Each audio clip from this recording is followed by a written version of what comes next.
Kan tugas pokok polisi. Seolah-olah setelah ada green policing maka maling nggak perlu ditangkap. Karena kita pindah dari orang ke pohon. Jadi biarin aja maling, kan dia orang, lebih taruh pohon. Bukan itu maksudnya.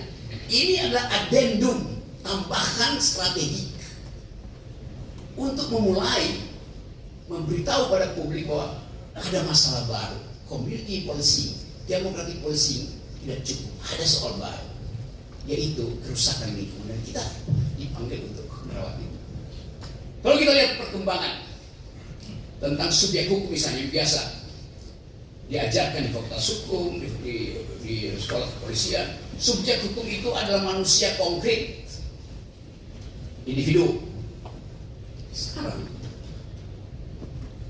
pohon itu bukan subjek hukum, karena mesti dilindungi. Perubahan paradigma menuju pada green policy justru mengubah paradigma itu, kendati belum dijadikan hukum positif. Tapi ke arah situ kita sedang bekerja. Sekarang pohon dianggap sebagai subjek hukum sempurna yang bisa datang berdiri before the law, di depan hakim. Gimana caranya? Pohonnya tinggal ranting kok. Ada peralatan untuk membantu kita memahami bahwa pohon punya legal standing. Bukan cuma manusia punya legal standing. Bahkan zaman dulu, zaman Yunani itu, yang punya legal standing adalah manusia yang lengkap, sempurna, dan itu hanya laki-laki. Perempuan dianggap manusia yang tidak lengkap. Dan itu perempuan tidak punya legal standing. Kan baru belakangan, tahun 30-an Amerika itu perempuan nggak dianggap ikut pemilu karena dia dianggap tidak punya legal standing. Bahkan kalau kita bicara, ya Anda disebut subjek hukum kalau Anda mampu memberi testimoni kalau dipanggil oleh hakim itu, bersaksi. Dulu nggak mungkin perempuan menjadi saksi karena perempuan tidak punya testis, tidak punya buah sakar. Dari kata itu, testimoni artinya seseorang harus punya buah sakar, dan hanya laki-laki yang punya buah sakar. Maka cuma laki-laki yang boleh beri testimoni, karena cuma laki-laki yang punya testis. Coba saya terangkan dulu destruksi dalam pikiran ini. Dan kalau Anda ternyata hanya punya satu testis, Anda bukan saksi juga. Karena buah sakar disebut buah sakar kalau dua. Kalau satu artinya Anda dikebiri oleh Tuhanmu, maka statusnya tidak sempurna. Jadi Anda lihat bahwa subjek hukum tadinya cuma laki-laki, lalu tumbuh jadi perempuan sekarang karena aktivitas feminisme. Perempuan sekarang menuntut hak sama, benar. Dia dapat hak sekarang perempuan itu. Sekarang lanjut lagi hak binatang, animal right. Jadi bertumbuh dari laki-laki, perempuan, sekarang binatang menuntut. Kalau Anda ada di Amerika misalnya, di negara bagian di kota Bethesda, ibu kota dari negara bagian Michigan. Kalau misalnya ada mahasiswa Universitas Riau datang belajar ke Michigan, terus cari tempat kos, pokoknya tempat kos di situ.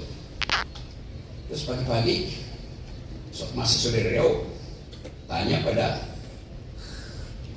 pemilik kos, pada ibu kos, "Ibu, saya lihat tadi di dalam daftar kartu keluarga ibu ada 5 nama, tapi kenapa cuma ibu dan bapak yang ada di rumah ini?"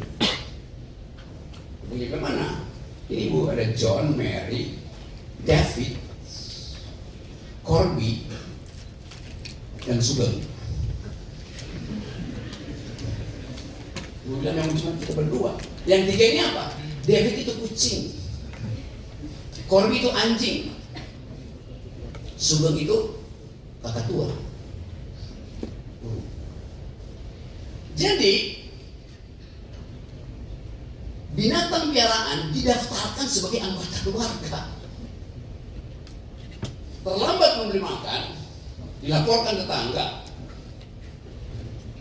Ibu Mary tadi dia anggota Dr. Harry Henneman.